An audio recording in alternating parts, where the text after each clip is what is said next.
Alors, bonjour et bienvenue à cet atelier sur le stress. Stress, routine et huile essentielle. Alors, j'ai déjà animé cet atelier lundi soir, mais malheureusement, l'enregistrement n'avait pas fonctionné. Donc, du coup, pour qu'il soit accessible au plus grand nombre, je le refais aujourd'hui toute seule. C'est un peu dommage parce qu'il y avait pas mal de monde lundi soir et que c'était plutôt sympathique. Voilà, donc je me présente, je suis Isabelle Petit-Demange, accompagnante bien-être des femmes et des familles. J'ai 3 outils principaux pour accompagner qui sont le massage, l'aromathérapie et la florithérapie. Voilà, et je suis également ambassadrice Mon Moment Magique et j'anime des ateliers bien-être pour les femmes, pour les enfants et parents-enfants. Voilà, entre autres. Et le sujet de ce soir, du coup, c'est les huiles essentielles pour accompagner le stress. J'ai eu envie de proposer cet atelier parce que ça me paraît, on vit là dans une période qui est particulièrement stressante et du coup, je voulais donner un maximum de billes par rapport à cette période. Vous faites peut-être partie de ces gens qui se sentent un peu stressés, particulièrement stressés en ce moment. Alors, on va parler dans cet atelier de qu'est-ce que le stress, quoi mettre en place pour le diminuer, quelles huiles essentielles peuvent accompagner le stress et comment commander vos huiles, puisque du coup, moi, je suis aussi euh, ambassadrice d'Otera et du coup, vous pouvez retrouver tous ces produits sur ma boutique. Alors, qu'est-ce que le stress? Hans Selye, qui est un endocrinologue canadien, disait « Le stress, c'est la vie ». Le stress, c'est un moyen d'adaptation en cas de danger. Donc en fait, en cas de danger, notre corps va sécréter de l'adrénaline pour passer à l'action et donner des instructions à notre corps et à notre cerveau. Donc là, je vous ai mis une image d'un ours un ours des cavernes à la période préhistorique. Et on voit un homme préhistorique qui part à la chasse et qui chasse le lion et l'ours. Voilà. Donc en fait, le stress, à la base, c'est vraiment pour nous protéger, nous faire réagir quand on est en danger. Voilà, donc c'est quelque chose de naturel et qu'il n'est pas forcément question d'éliminer de notre vie, mais plutôt de réguler et d'équilibrer. Voilà. Et donc, si à l'époque des hommes préhistoriques, le stress était quelque chose qui avait vocation à nous protéger contre le danger, aujourd'hui, on vit ce qu'on appelle du stress plutôt chronique. Donc, aujourd'hui, le stress représente 80% des consultations. Enfin, c'est des chiffres de 2003, donc ça doit être au moins équivalent aujourd'hui. C'est le docteur Herbert Benson de l'université de Harvard qui disait que 80% des consultations sont liées au stress. Le stress est un facteur de risque supérieur au tabac. Donc on sait que le tabac tue beaucoup de gens et qu'il il a un fort impact sur la santé des personnes qui en consomment. Le stress, ce serait bien pire. Plus d'un actif sur 3 a le sommeil perturbé à cause du stress. Il y a une erreur dans ce que j'ai écrit. À cause du stress. À cause du stress au travail, en fait. Une personne sur 3 estime que sa santé est dégradée à cause du stress. Donc, il y a plein de manières différentes de dégrader sa santé à cause du stress. On va en parler juste après.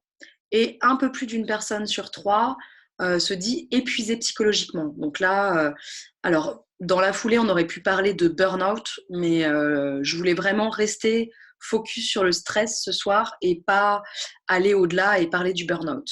Donc là, je parle aussi uniquement des personnes qui travaillent, mais c'est tout aussi valable pour les mères au foyer, toutes les personnes au chômage, elles vivent aussi un fort stress. Aujourd'hui, on a du stress de toutes parts. Rien qu'allumer la télévision et regarder les médias, vous êtes déjà en stress. Et le stress, ça peut être autant le rythme de vie dans lequel on vit. Donc la mère au foyer, elle est aussi concernée. Il faut emmener les enfants aux activités, il faut respecter les horaires d'école. Voilà, c'est déjà une source de stress. Et la charge mentale, on parle beaucoup de charge mentale, est un exemple d'une forme de stress qui n'est pas réservée seulement aux personnes qui travaillent. Enfin, je rappelle qu'être chez soi et s'occuper de ses enfants, c'est un travail à temps plein aussi. Je ne voulais pas exclure les personnes qui ne travaillent pas. Qui ne travaillent pas lucrativement, j'entends. Alors, qu'est-ce qui se passe dans l'organisme quand on est stressé? Alors là, vous avez un côté on, un côté off. Le côté on, vous voyez, on parle du système sympathique. Qu'est-ce qui se passe quand le système nerveux sympathique, qu'est-ce qui se passe dans le système sympathique? Il va y avoir une sécrétation d'adrénaline et de cortisone, et ça va nous amener à fuir, à combattre ou à rester figé. C'est ça qui va se passer quand il y a un stress. Donc, qu'est-ce qui se passe? C'est tout ce qui se passe à gauche, du coup. Le rythme cardiaque peut s'accélérer. Il y a une diminution des sécrétions au niveau de l'estomac. On va réduire la motilité de l'intestin grêle. On retient le contenu du côlon, donc difficulté à aller aux selles. On retarde la vidange, difficulté à aller aux toilettes. On s'empêche d'aller aux toilettes. Dilatation des bronchioles. Et on arrête de sécréter au niveau, derrière. Derrière là, dans les glandes qui se situent là, et du coup, ça génère différentes choses. Et vous voyez, c'est tous les ganglions de la chaîne sympathique qui vont être touchés. Voilà. Donc ça, c'est ce qui se passe du côté du système nerveux sympathique, qui est plutôt stimulant. Et du côté du système nerveux parasympathique, à droite, qui est là pour calmer, lui, il va sécréter, du coup, pour calmer, face au stress, de la noradrénaline, de la sérotonine et de la DHEA. Donc, qu'est-ce qui va se passer? On va sécréter davantage de salive, on va contracter les bronchioles, donc au lieu de les dilater, on va les contracter. Le rythme cardiaque va se ralentir. Au niveau de l'estomac, on va augmenter les sécrétions au niveau de l'estomac, donc la digestion va s'accélérer. On va augmenter la motilité au niveau du gros intestin et de l'intestin grêle. On va aller davantage à la selle et aux toilettes. Et c'est tout ça pour revenir au calme. Donc d'un côté, on a qu'est-ce qui se passe quand on n'arrive pas à se calmer. De l'autre côté, on a, et du coup quand on est stressé. Et de l'autre côté, qu'est-ce qui se passe quand on se calme. Voilà. Et on recherche évidemment davantage le qu'est-ce qui se passe quand on se calme. Mais en fait, l'effet du stress va générer l'un et l'autre, et qui n'est pas forcément... il n'y en a pas un qui est bien et l'autre qui n'est pas bien. Parce qu'en fait, quand vous vivez un fort stress, au moment où vous êtes stressé, tout se bloque, là. Tout se met en branle du côté gauche. Et au moment où le stress part, pouf, pour l'évacuer, vous avez tout ce qui se passe à droite. Ça vous explique en fait qu'est-ce qui se passe à l'intérieur du corps quand on est touché par un stress. Alors, les différentes phases du stress. Il y a 3 phases quand on est en état de stress. Il y a d'abord la phase d'alarme. Donc, en fait, c'est un programme de survie qui se met en marche et qui va, du coup, c'est ce qu'on a observé sur le petit schéma avant, augmenter le rythme cardiaque, le tonus musculaire et le taux de sucre dans le sang. Donc ça, c'est le premier niveau d'alarme. Le deuxième niveau, c'est le niveau de résistance. Quand on est en niveau de résistance, donc on passe au palier supérieur, on va surconsommer des micronutriments et de l'énergie. Donc notre corps va utiliser davantage de micronutriments et d'énergie. Et on va produire davantage de radicaux libres. C'est ce qu'on appelle le syndrome général d'adaptation. Une petite faute. Donc, on va se mettre en système d'adaptation. Dernière étape, l'épuisement. Donc là, quand on est à cette étape-là, on n'a plus de réserve vitale, on a la dopamine et la sérotonine au plus bas. Donc, c'est aussi les hormones qui nous donnent du peps, de la joie, voilà. Et on tombe en dépression, voire en burn-out.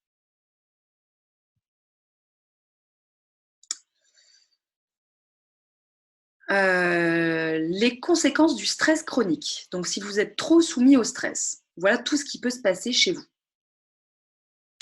Augmentation de la fréquence cardiaque, de la pression artérielle, du cholestérol, risque de crise cardiaque. Donc, en fait, le stress, il va se manifester différemment sur chacun d'entre nous.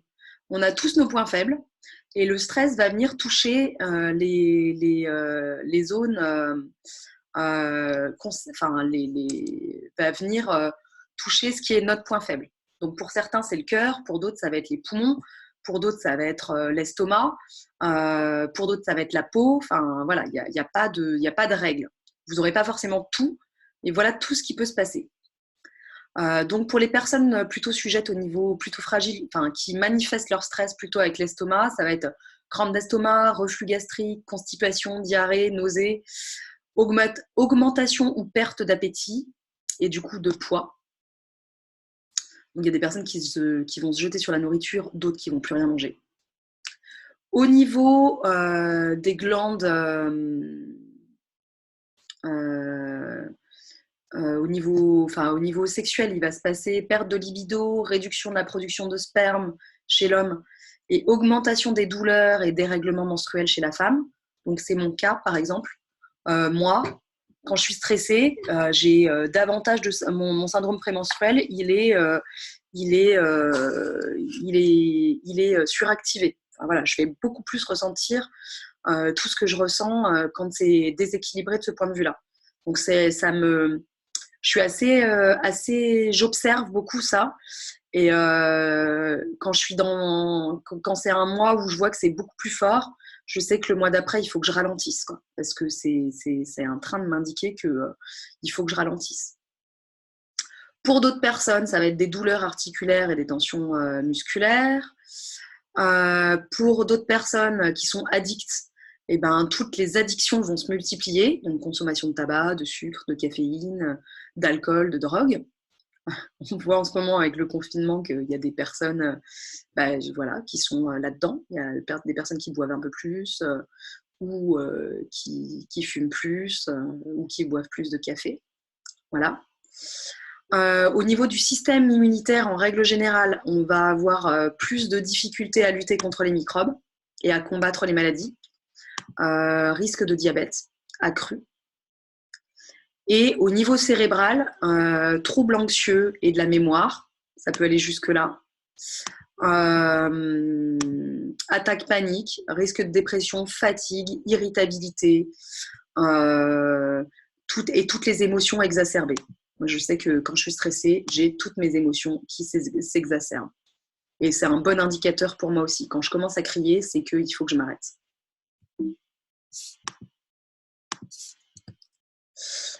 Alors, avant de parler des solutions naturelles pour diminuer contre le stress, je vais vous proposer, parce que du coup l'atelier proposait aussi, il y avait aussi une proposition de routine. Je vais vous inviter là à prendre un papier et un crayon et à prendre 30 secondes pour évaluer votre niveau de stress, là, aujourd'hui. Je vais vous inviter à vous connecter à vous et à évaluer votre niveau de stress sur une échelle de 1 à 10. Si votre stress devait être 1 étant le plus faible, 10 étant le plus élevé. Voilà. Donc, on a fait l'exercice avec les participants lundi soir et la plupart se situaient entre 6 et 8. Ensuite, je vais vous inviter à lister les 3 facteurs de stress, les 3 choses qui vous stressent le plus en ce moment. Donc, on peut aller jusqu'à 10, on peut en lister jusqu'à 10, mais là, je vous propose, donc vous pouvez faire la liste des 10, hein, pourquoi pas, et vous surlignez ou vous entourez les 3 principales du moment. Donc, dans les 3 principales des participants de lundi soir, il y avait la sphère du couple, il y avait le stress lié à l'incertitude liée au travail, ce qui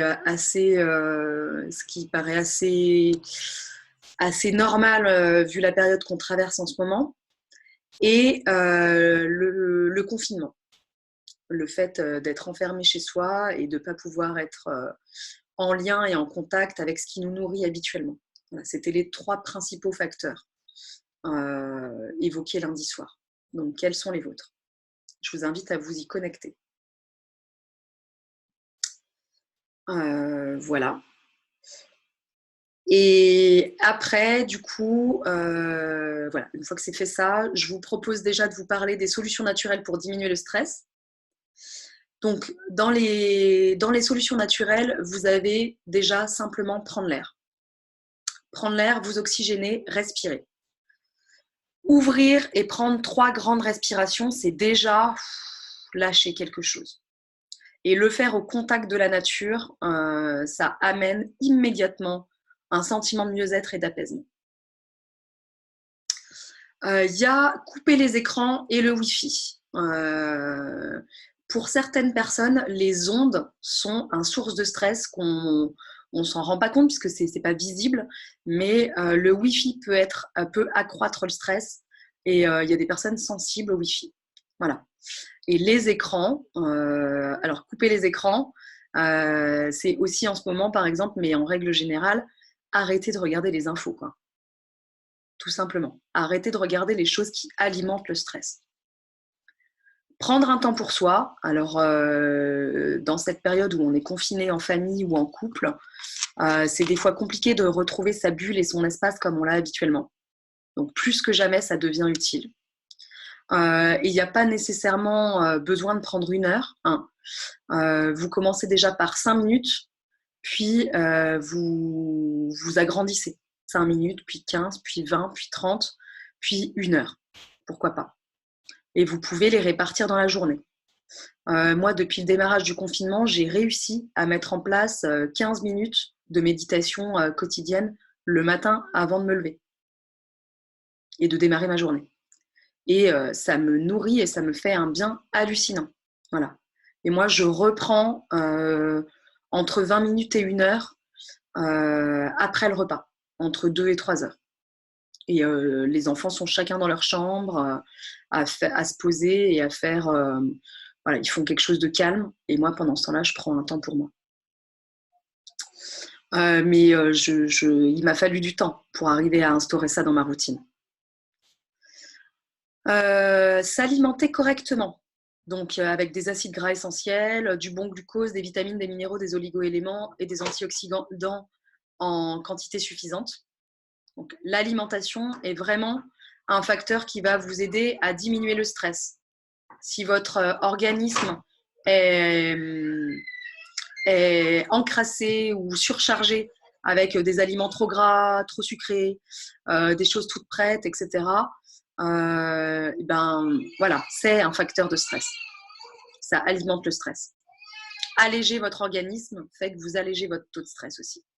Bouger pour générer de l'endorphine et de la sérotonine. Donc, vous pouvez bouger de multiples manières. Aller faire du vélo, courir, marcher, danser. Danser, c'est vraiment top.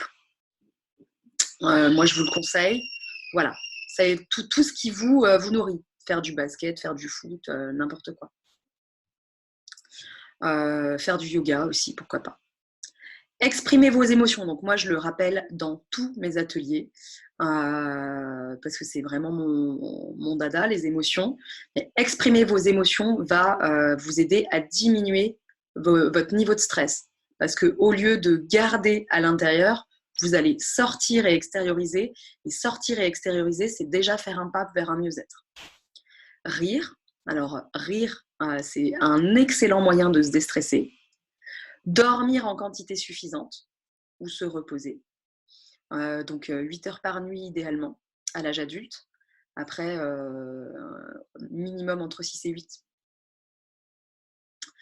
Et éventuellement faire un jeûne ou une détox. Donc faire un jeûne et une détox, c'est éliminer tout ce qui surcharge votre organisme, éliminer y compris émotionnellement. Et du coup, ça va contribuer à diminuer le stress. Alors, ensuite, quelle méthode, quelle méthode, méthode alternative pour lutter contre le stress? Alors, j'en ai listé plusieurs, pardon, et je vais vous proposer une petite routine là. Alors, je vous propose de mettre vos pieds dans le sol, de fermer les yeux, de mettre une main sur votre ventre et une main sur votre cœur. Et je vais vous inviter déjà à faire 3 grandes respirations.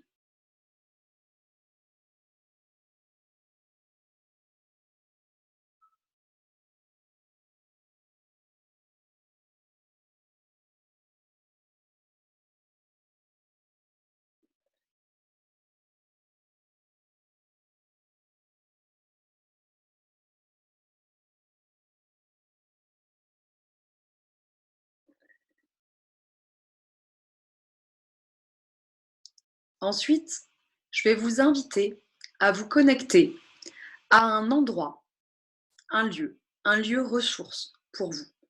Alors, c'est peut-être un bord de mer, un paysage de bord de mer, c'est peut-être un paysage de montagne, c'est peut-être un jardin dans lequel vous aimez vous promener, un grand parc, c'est peut-être un pays que vous avez visité pour lequel vous avez eu un gros coup de cœur, un lieu dans lequel vous vous sentez bien. Connectez-vous à cet endroit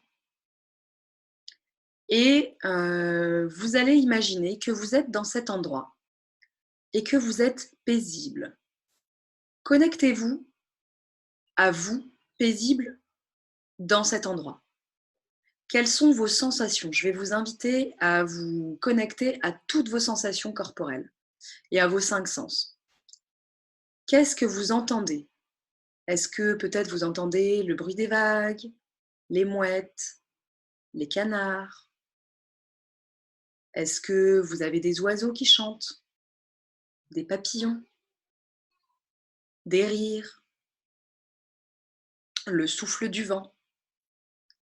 Je vous invite à entendre, à vous connecter à ce que vous entendez quand vous êtes dans cet endroit. Je vous invite à vous connecter à la lumière et aux couleurs que vous percevez. Peut-être qu'il y a davantage de jaune, davantage de rouge, du bleu. Peut-être que c'est tout simplement la lumière du soleil. Connectez-vous à ces couleurs. Connectez-vous à ces sons. Connectez-vous aux odeurs. Est-ce qu'il y a des parfums que vous aimez particulièrement? Vous pouvez sentir peut-être l'iode si vous êtes au bord de la mer, sentir le parfum des fleurs, le parfum des arbres.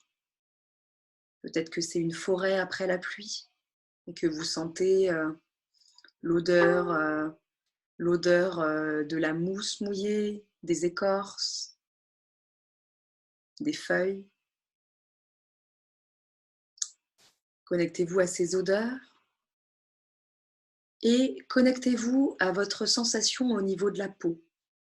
Peut-être que vous pouvez ressentir le souffle du vent, la chaleur du soleil,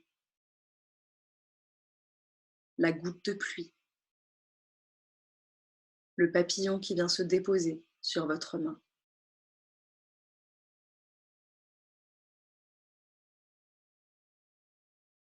Et peut-être que dans ce paysage, vous avez aussi une personne ressource qui vous apaise, avec laquelle vous aimez partager,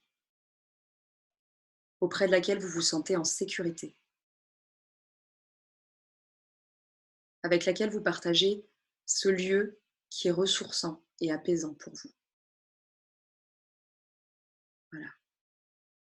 Une fois que vous vous êtes bien connecté à cet endroit, que vous l'avez bien imprégné dans votre corps, je vais vous proposer de revenir ici et maintenant et de revenir à l'atelier qu'on va poursuivre. Je vous invite à noter sur un papier comment vous vous sentez là, maintenant. Et si tout à l'heure, votre niveau de stress était entre 6 et 8, voire peut-être plus, à combien il se situe là, maintenant? Et donc ça, moi, c'est un exercice que j'aime bien faire. Et c'est un exercice que vous pouvez faire quand vous êtes stressé, pour apaiser et revenir à vous. Voilà, il y a une multitude de solutions et de méthodes. Vous pouvez boire un verre d'eau aussi, pour faire circuler. Vous pouvez tremper vos mains dans l'eau. Vous pouvez mettre une musique douce, qui vous apaise. Vous pouvez avoir recours à tout ce qu'on a évoqué juste avant. Et vous pouvez aussi simplement faire ça, ou une petite routine d'ancrage. Voilà, mais pour cet atelier, j'ai choisi celle-ci. Alors, quelles sont les méthodes douces et alternatives pour lutter contre le stress? Alors, j'ai listé d'abord celles que moi, je pratique au cabinet. Et puis, j'ai rajouté celles que j'ai pour l'habitude d'utiliser, moi, personnellement. Alors, la communication non violente. Donc, vous connaissez peut-être la communication non violente de Marshall Rosenberg, qui consiste du coup à mettre des mots et à se connecter à nos émotions, notre ressenti, à poser les besoins qui se cachent derrière et à trouver des stratégies pour y répondre. Peut-être en formulant des demandes, en posant des limites, en disant non. Voilà, donc ça c'est la communication non violente. Je trouve que c'est une très chouette méthode pour lutter contre le stress parce qu'à partir du moment où on commence à, à, à situer ses besoins et à trouver des stratégies pour y répondre, et ben on sera forcément moins envahi par le stress quotidien. Alors ensuite, il y a la florithérapie, donc les élixirs floraux que moi j'aime bien utiliser pour apaiser, réguler au niveau émotionnel et du coup réguler le stress. Se faire masser ou faire un automassage. En générant de l'ocytocine, on revient corporellement, on recrée sa bulle et on se rassemble. Alors, il y a l'ostéopathie, un petit peu dans la même dynamique. Et puis, quand on est stressé, on a des fois des nœuds dans le corps. Donc, l'ostéopathie va permettre de dénouer tout ça et de renvoyer de la fluidité dans le corps. Donc, il y a différents types d'ostéopathes. Voilà, moi, j'aime bien les ostéopathes qui sont connectés en douceur. J'ai une préférence pour cela. L'acupuncture. L'acupuncture va rééquilibrer, enfin, va justement aller jouer sur les déséquilibres au niveau des méridiens et des organes. Et du coup, ça peut être un bon outil pour lutter contre le stress. Le shiatsu, un peu pareil, dans l'idée que ça rééquilibre énergétiquement. L'EFT, en tapotant et en faisant une petite routine, on va libérer ce qui est resté englué émotionnellement et du coup, et s'en libérer, du coup, on ressentira moins le stress. Yoga, méditation, relaxation, c'est un bon moyen de revenir à soi. Et il manque la sophrologie, que je n'ai pas mise là. Mais la sophrologie est aussi un très bon outil pour lutter contre le stress. Alors, ensuite, j'en viens à l'utilisation des huiles essentielles pour lutter contre le stress. Donc, vous savez qu'il y a 3 manières pour utiliser les huiles essentielles. La première, c'est la diffusion. La deuxième, c'est l'utilisation topique. Et la dernière, c'est l'utilisation en interne. Donc, les 3 sont possibles pour accompagner le stress. Moi, j'ai une préférence malgré tout pour la diffusion et le topique. Alors, d'abord, la diffusion. Comment ça marche et qu'est-ce qui fait que ça aura un impact au niveau du stress? Alors, l'olfactothérapie a vraiment un impact au niveau émotionnel. Pourquoi? Parce que vous avez sentir une huile essentielle. Enfin, votre nerf olfactif est directement relié au cerveau limbique. Le cerveau limbique, c'est celui qui gère les émotions. Donc, en prenant une huile essentielle et en la respirant,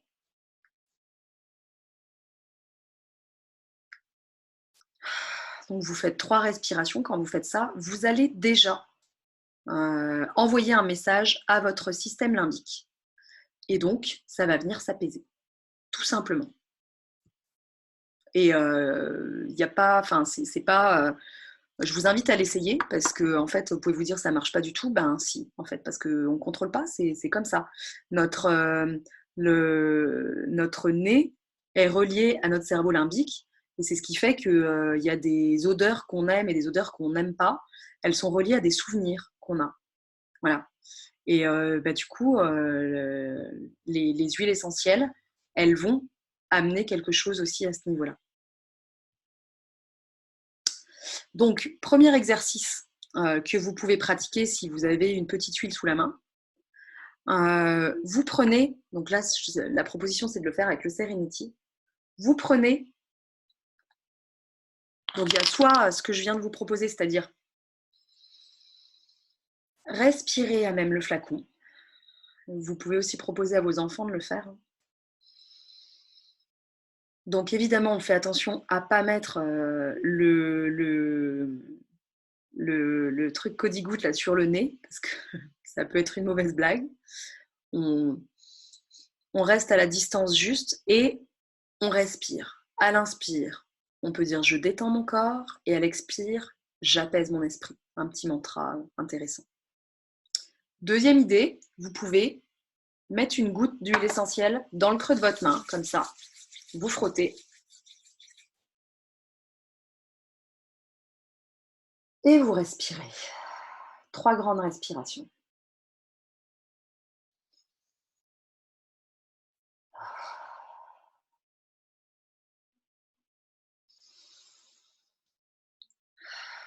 Et ça marche.